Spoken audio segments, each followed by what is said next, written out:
నమస్తే, నేను మీ తేజ. పెద్ది సినిమా నుంచి సాంగ్స్ అన్నీ కూడా రిలీజ్ అయ్యాయి.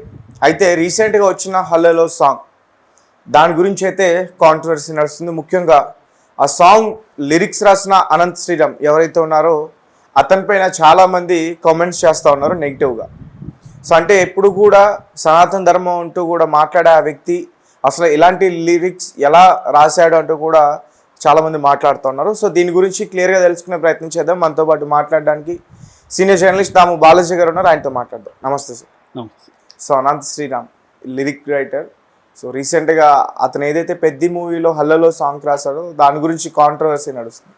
ఏంటి సార్ ఇదంతా? మామూలుగా అనంత్ శ్రీరామ్ సనాతన ధర్మాన్ని గురించి కుదిరినప్పుడంతా కూడా ఉపన్యాసాలు ఇస్తుంటాడు. తర్వాత మన సినిమాలు మన సంస్కృతిని ఎలా నాశనం చేస్తున్నాయి కూడా ఆయన చాలా బాధపడుతూ మాట్లాడుతుంటాడు. సో అలాంటి అనంత్ శ్రీరాము ఒక పాట రాశాడు దీంట్లో, పెద్దిలో. మనం ఆల్రెడీ చూసాము, దాని ప్రమోషన్ అంతా కూడా బాగా చేస్తున్నారు. ముఖ్యంగా శృతి హాసన్, జాన్వీ కపూర్ డ్యాన్సులు, రామ్ చరణ్ కూడా డ్యాన్సులు ఎరగదీశాడు ఆ సాంగ్లో. ఆల్రెడీ ఇది పాపులర్ అయింది. సో ఇప్పుడు ఏంటంటే ఈ సాంగ్ పరమ బూత్ సాంగ్ అని చెప్పి విమర్శలు మొదలైనవి. ఇట్లా మహిళా సంఘాలు కావచ్చు, చాలామంది ఇతన్ని గతంలో విమర్శించే వాళ్ళు కావచ్చు, వాళ్ళందరూ ఇప్పుడు రంగంలో దిగి ఇతనేమో మాట్లాడుతూ ఉపన్యాసాలు ఇస్తుంటాడు, సనాతన ధర్మాన్ని గురించి గొప్పగా చెప్తుంటాడు, ఇతను ఎలాంటి బూతుపాట రాశాడో చూడండి అని చెప్పి ఇప్పుడు పెడుతున్నారు. ఆ బూతుపాట ఏంటంటే ఆ లిరిక్ ఏంటంటే పల్లవిలో వారానికి 1000 నా కోసం దాయి, అంటే వారానికి 1000 రూపాయలు నా కోసం సేవ్ చేయి, నేను నెలకొకసారి అయినా ఇస్తా ఈ హాయ్, నీకు నెలకొకసారి ఇస్తానంటే నీతో పడుకుంటా, నాకు డబ్బులు వారానికి 1000 దాయి అన్న ఇది ఉంది. ఇదే మీనింగ్తో ఇంకా ఉంది, అరకాసులు తీయి, అరవంకి లేయి, అందం బిందులు ఉన్నాయి, ఇలాగా ఉంది సాంగ్. సో ఇప్పుడు నువ్వు అంటే వారానికి 1000 దాచిపెట్టి నాకు ఇస్తే నేను నీతో పడుకుంటా అన్నట్టుగా వీడు రాశాడు ఈ బూతుపాట. అది రామ్ చరణ్ మీద తీశారు అనేది విమర్శ ప్రధానంగా. ఇంకా దాంట్లో ఇంకా మిగతా సాంగ్లో కూడా అక్కడక్కడ బూతులు వాడారు అనేది ఇది మెయిన్గా. సో ఇక్కడ మనకు విషయం ఏంటంటే నిజానికి ఈ బూత్ అనేది విచిత్రమైన వ్యవహారం. మనకి ఎప్పటి నుంచో సినిమాల్లో బూత్ సాహిత్యం ఉందనేది ఎప్పటి నుంచో ఉంది. నేను కొన్ని ఎగ్జాంపుల్ చెప్పడానికి 1940s రూపవాన్ అనే ఒక పత్రిక వచ్చేది, 40s 50s.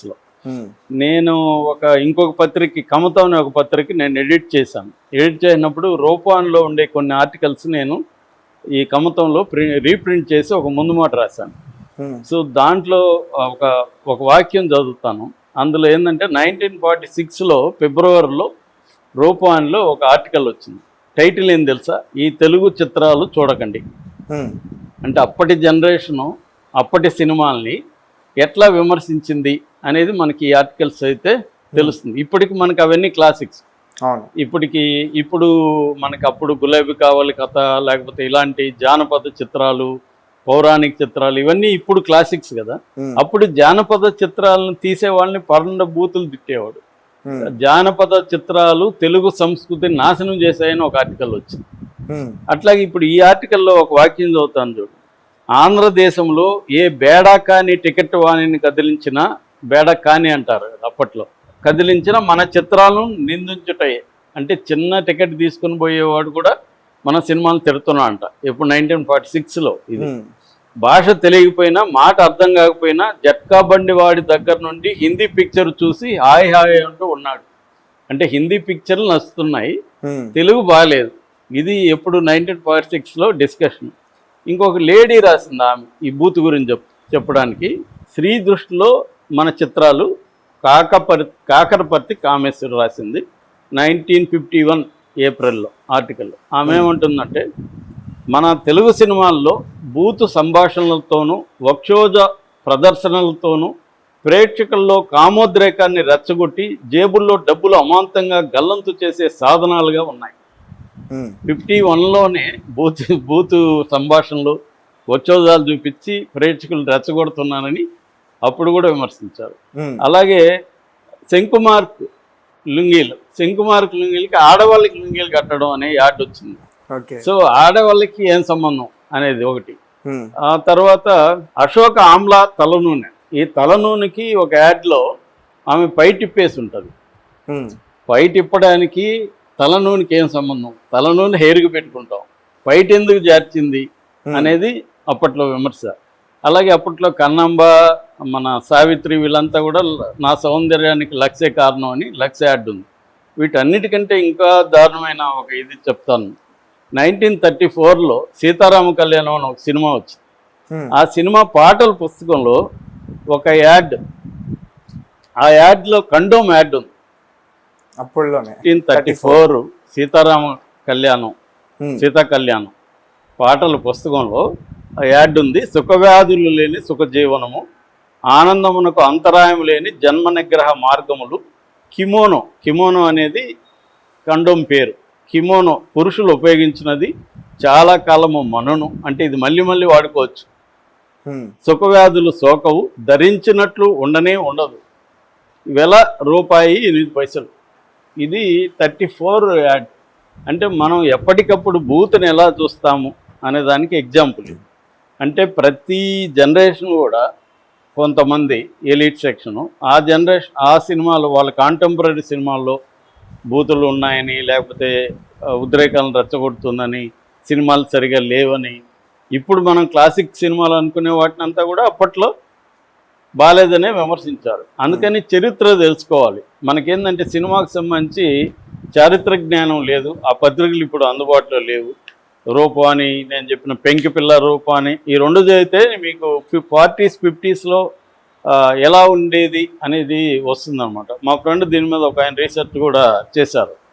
సో నా దగ్గర కూడా ఆ పత్రికలు మొత్తం ఉన్నాయి. పెంకిపిల్ల రూపాని అన్నీ నా దగ్గర ఉన్నాయి. అవి అప్పుడప్పుడు చదువుతుంటే మనకు షాకింగ్గా ఉంటుంది. అంటే ఇప్పుడు డిస్కషన్లే అప్పుడు కూడా జరిగాయి అన్నమాట. ఇక మన పురాణాల దగ్గర నుంచి భారతం బండ పురాణం, రామాయణం రంకు పురాణం అని కూడా మన వాళ్ళు అంటారు. అంటే అఫైర్లు ఎక్కువ ఉంటాయి భారతంలో. సో అట్లాగా మన పురాణాల్లో ఉంది. తర్వాత మన జానపద గీతాలు, ఫోక్ సాంగ్స్, ఈ ఫోక్ సాంగ్స్ అన్నిట్లో కూడా బూతు లేకుండా లేదు. చివరికి అన్నమయ్య పాటల్లో కూడా బోల్డ్ బూతులు ఉన్నాయి. వాటిని బూతులు అనేవాళ్ళు కూడా ఉన్నారు. సో కాబట్టి బూతులు లేకుండా సినిమా పాటలే కానీ, జీవితంలో పాటలు కానీ ఏవి, బూత్ అనేది సమాజంలో భాగం. మనకేమైందంటే బ్రిటిష్ వాళ్ళు వచ్చినాక విక్టోరియా మొరాలిటీని మన మీద రుద్దారు.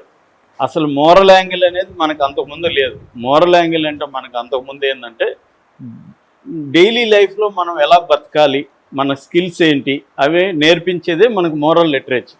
మనకు పంచతంత్ర లిటరేచర్లు ఎక్కడ బ్రిటిష్ వాళ్ళ మొరాలిటీ కనబడదు.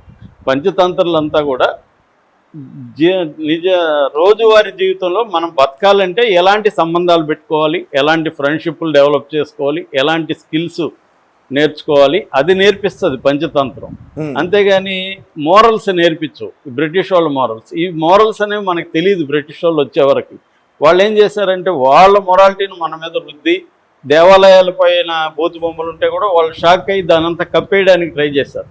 మనకి దేవాలయాల మీద కూడా బూత్ భూములు ఉన్నాయి. బూత్ సాహిత్యం అనేది మన జీవితం భాగం. 2000 సంవత్సరాలకు ముందే మనకి వాత్స్యాయన కామసూత్రం ఉంది. అవి కాకుండా అనంగరంగుని, కళ్యాణములని, అనంగరంగం, ఇలాంటివి చాలా ఉన్నాయన్నమాట. అంటే బూత్ అనేది మన జీవితంలో, సాహిత్యంలో, పాటల్లో, అన్నిట్లో ఒక భాగంగా ఉంది.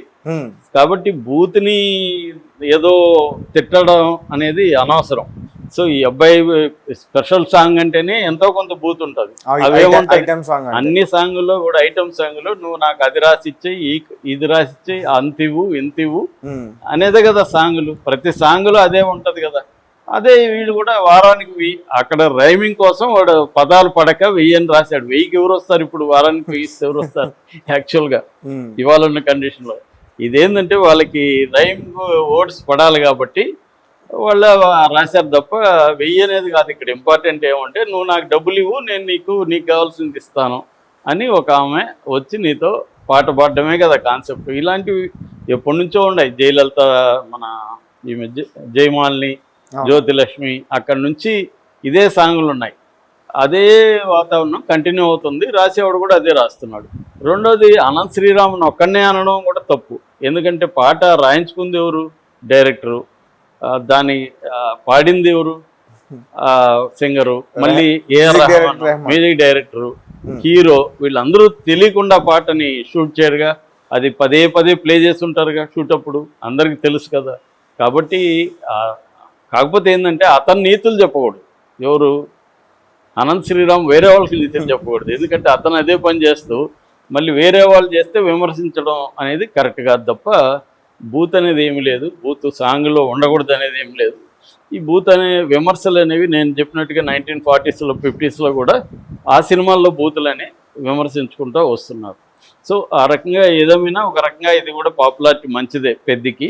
సో ఇంకొకటి ఏంటంటే ఎగ్జిబిటర్స్ నుంచి మొన్నటి వరకు బెదిరింపులు ఉన్నాయి పెద్దని రిలీజ్ చేయమని, కానీ చిరంజీవి సమావేశం అయినాక అది కూడా పోయింది. సో ఇప్పుడు స్పెషల్ షో జూన్ 3వ తేదీ స్పెషల్ షో వేస్తున్నారు ప్రీమియర్ షో.